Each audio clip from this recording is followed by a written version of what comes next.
Hi, Namaskar. Thank you, Suparna ma'am. Thank you for having us. And at the outset, let me congratulate Subera for doing a fantastic job over the past.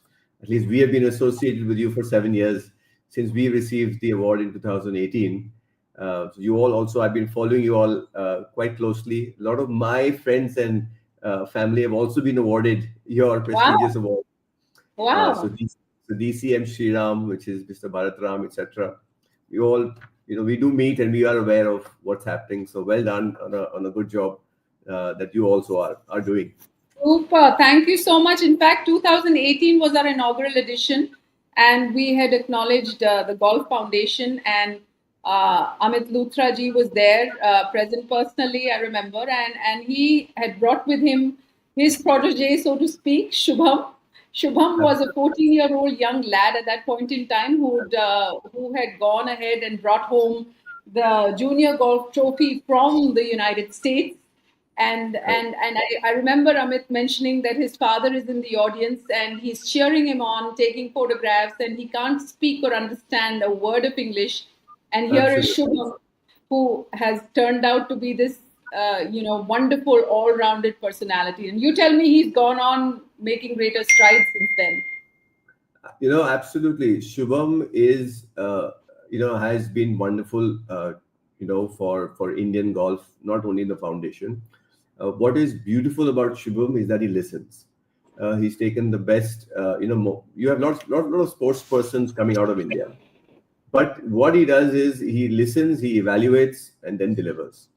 So he's done that all across his life, and his parents have been fantastic. They have supported a child coming from a small village near Panipat. The village is called Israna. So most people are still not aware of it, which is about 200-300 kilometers away from NCR. And he relocated his entire life and brought it to Delhi, including his father, his mother. And then after the Golf Foundation did look after him financially, monetarily, and of course guidance and help from Delhi Golf Club, where he had playing rights. And then he became a national star very quickly. Then he became an international star. That's when he met you. Then he went on to play in America in the NCAA, where he won. And now he's playing in Canada. He's playing Wow, a professional tour in Canada and doing extremely, extremely well. And he's only wow, about 20 odd years, 20 years old, 20 or 21. correct. So Yes. he's one of our flagship players. So tell me, before we actually delve deeper into his story and stories of many other Shubhams that you have helped shape, um, what does the Golf Foundation do? Yeah. So, like you rightly said, the foundation was formed by Mr. Amit Luthra 25 years ago, exactly in April this year. We had a silver jubilee. So, fundamentally, our job is there are enough diamonds that are there across the country. Our job is to polish them and let them shine. That's what it is.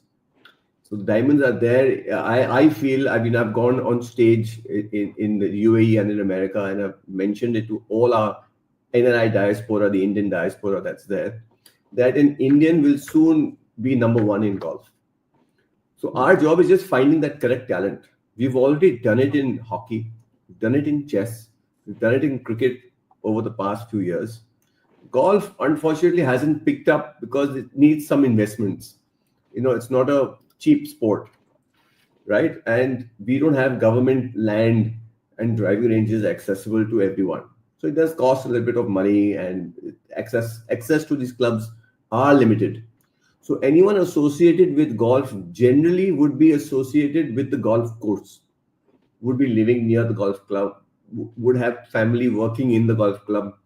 That's how the fraternity of golf generally sort of rises.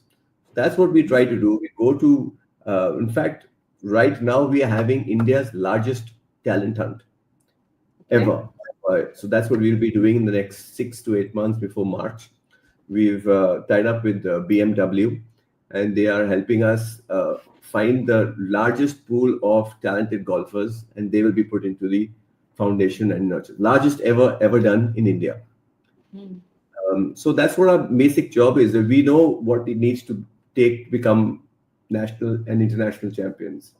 So So we've what I'm got hearing, within what the I'm wealth. hearing from you Yeah, is essentially, talent is all around you. It's a matter of, spotting them and honing their skills. I mean, as close as probably children of golf caddies, and within, within the whole golf course, there are so many people who you can identify who may not have the means, but there is close proximity to the game. Is that what you're saying? absolutely. And globally also, if you look at it, if you look at America as the holy grail of golf, even there, the winners who come are all associated from the ecosystem of golf or the real estate of golf. Most of Right. them, quite a few, they have access to public courses, public driving range. There's a huge entertainment industry coming up from golf, huge in America. It's called Top Golf, where there's no limitations on what you wear. Normally, if you look at any of our courses, there are a lot of rules and restrictions on how you enter clubs, the decorum, your clothing, etc. So America is a company called Top Golf, which has opened it up to anyone. So anyone can come, wear anything, children of all ages, doesn't matter, you're all welcome. There's alcohol being served, you hit some balls, you go back. So it makes it a fun atmosphere. So that's what football is. Football grows, it's a 2 hour game. So Right. everyone is, 90 minutes. So everyone can, watch and move on. So that's Right. what's happening with the golfing side.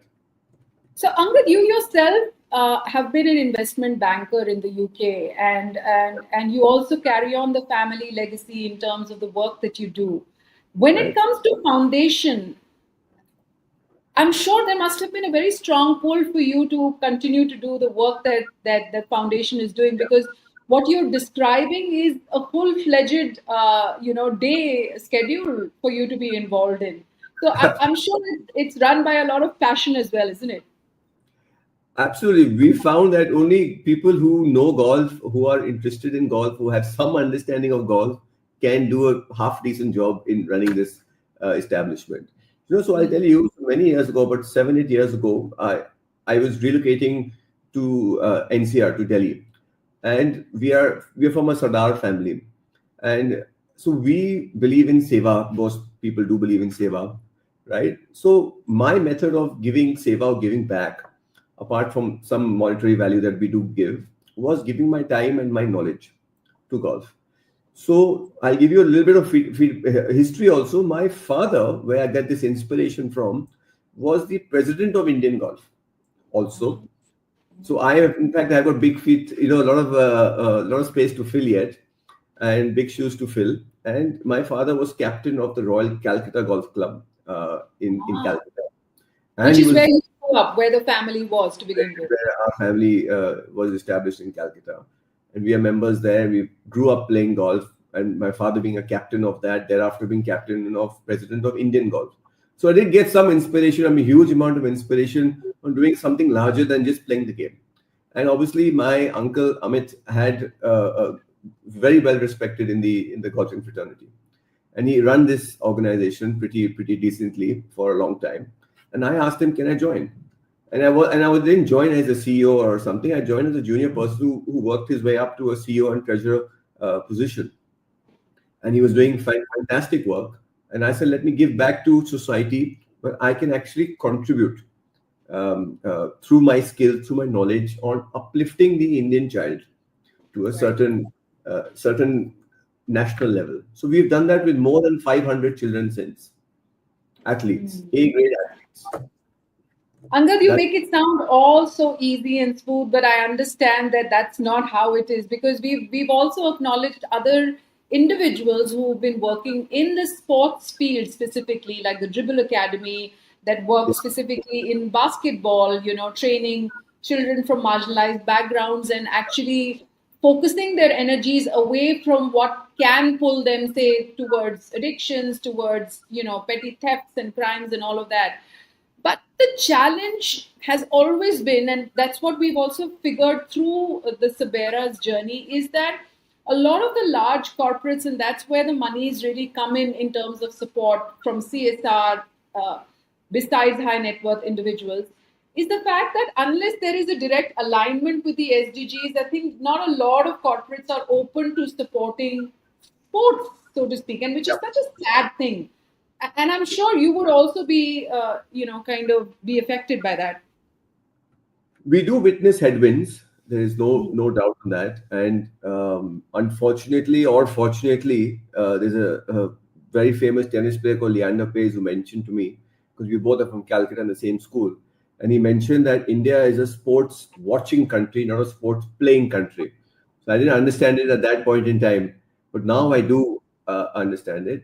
The What is benefiting us, a good side of funding, is that companies have been now mandated to have a certain spend on CSR after a certain amount of profits.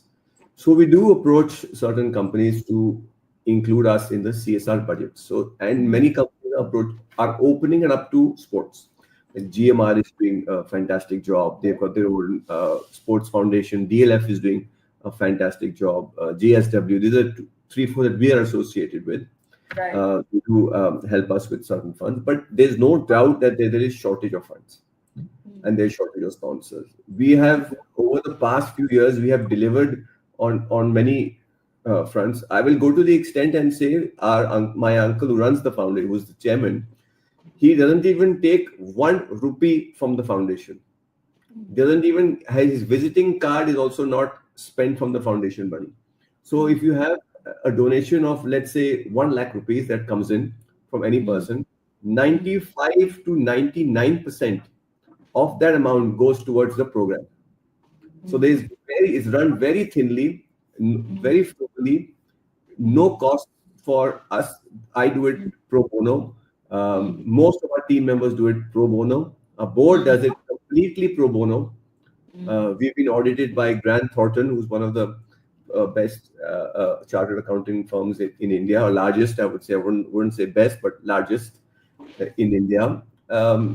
So it's huge amount of headwinds to get to where we want to get to. We need funds, there's no doubt. And we need a driving range. So once you have land, sponsors will come. Because of a lack of having that facility, that's where we are sort of stymied. That's where we are. I hear you. And also the names that you mentioned, from JSW to GMR, I think it also has to be that an individual within those organizations that is very passionate about the sport and hence tends to also, kind of push it. I know for a fact in Grant Thornton that you mentioned, Vishesh is an avid golfer and he keeps doing, various tournaments around the sport.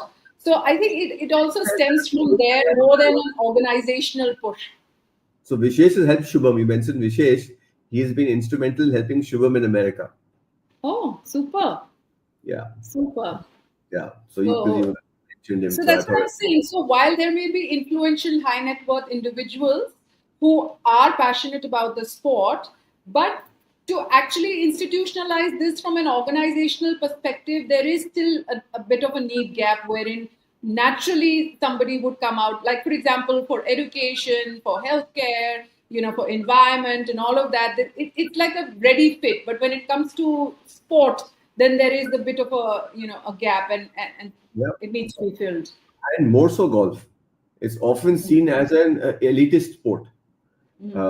So it is difficult to, but when we speak to our prospect donors and our benefactors, if we speak to 100, we'll get in about 10, for example. So we do face headwinds. There's no particular doubt.